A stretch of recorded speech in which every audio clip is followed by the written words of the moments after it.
For me, I'd like to see an implementation of the new code and rules on sexual harassment, of course. But this isn't solely a CASMV project.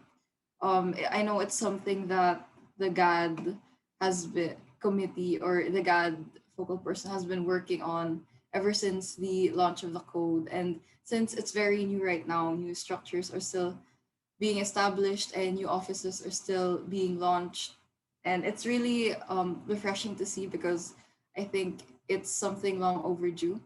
But a few years from now, I really hope that those new structures get strengthened, not only to respond to cases of harassment and other forms of misconduct, but also, I guess, to help change the culture that perpetuates that kind of violence in the first place. I'd really like to work with the org sector and the sports sector because I think in LS or just in Ateneo in general, it's kind of overlooked. And over the past few years, we've been getting some complaints from orgs. And it's really hard to tackle these issues because these aren't covered in their manuals, in their constitutions.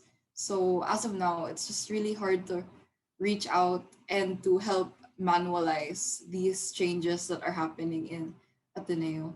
So I really hope we can work more with them to kind of establish a starting point for um, what is not okay in orgs and what the EB or what the officers should do in the event that harassment or violence happens. I think for our generation, it's easier to talk about very heavy issues like these because of the platforms that we have. So it's a lot easier to disseminate information and to have like campaigns to raise awareness for these kinds of things. And on one hand, the dialogue and the discourse is very nice, and I love to see it happening online and offline and participating in it.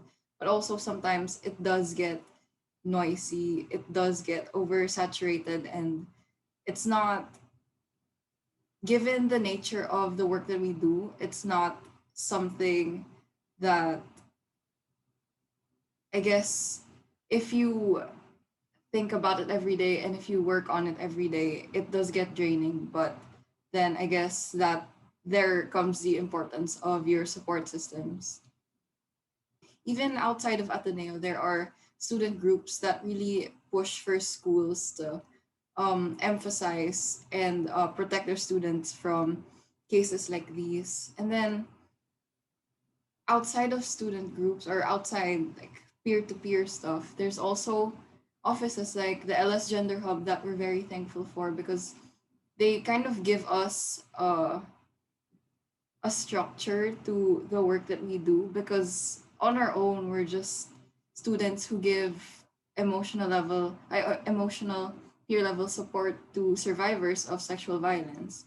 But with the Gender Hub, they provide safe spaces for survivors to actually receive services such as counseling and just processing their experience. And if they're from BLS and they'd like to take action for the experience that they've gone through, they can do that by filing a case or by talking about other options with the Gender Hub.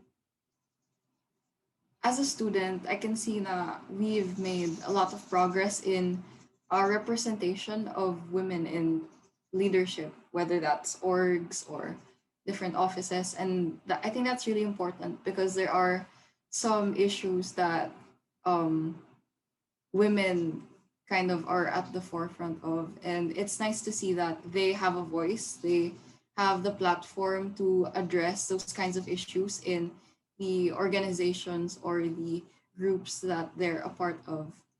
I mean, of course, there's still a lot of work to be done, but women now have enough or have a lot more platforms in this community to voice out what concerns they face and how we could possibly address them. I've met so many women here in Ateneo ever since I came here as a freshie who are working towards their advocacies and their causes. And I can't help but admire their drive for change, especially like in terms of addressing sex and gender based violence. As I mentioned before, it's not a very easy issue to tackle because, again, it is very intersectional, but empowered women are kind of spearheading these initiatives, and the discourse is there. I think we as a community just need to keep having those conversations and reach out to all of the sectors that we can. For women, empowerment isn't really like a one size fits all thing because there are women who come from very different backgrounds, and all of their voices should be heard, all of their concerns and issues are valid, and they deserve to use their voice and they deserve to be listened to.